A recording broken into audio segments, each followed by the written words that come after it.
Vous la connaissez tous, évidemment, cette plante. Je vais faire juste quelques rappels de biologie, de dispersion sur la plante. Donc, c'est ce qu'on appelle un complexe d'espèces, c'est-à-dire que deux espèces natives d'Asie sont arrivées sur le territoire européen au XIXe siècle. Donc, Fallopia japonica, Fallopia sakhalinensis.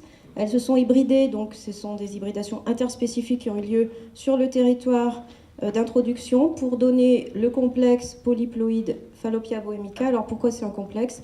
Parce qu'on a de nombreuses hybridations entre les deux espèces parentales et des rétrocroisements entre les hybrides et chacune des espèces parentales en fonction des zones d'habitation de ces différents taxons. Ce sont des espèces herbacées, terrestres, pérennes grâce au rhizome. Elles développent des tiges annuelles, mais ça vous le savez tous, et un gros rhizome qui est permanent.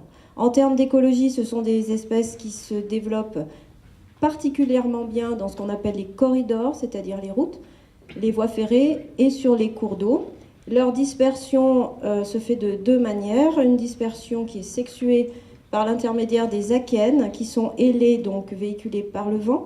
La dispersion se fait également par des fragments de tiges et de rhizomes, extrêmement efficacement, soit de manière terrestre, soit de manière aquatique. La présence ou l'absence de renouée, tout comme sa taille, n'a que peu d'importance dans l'appréciation du paysage par les gens, sauf ceux qui la nomment.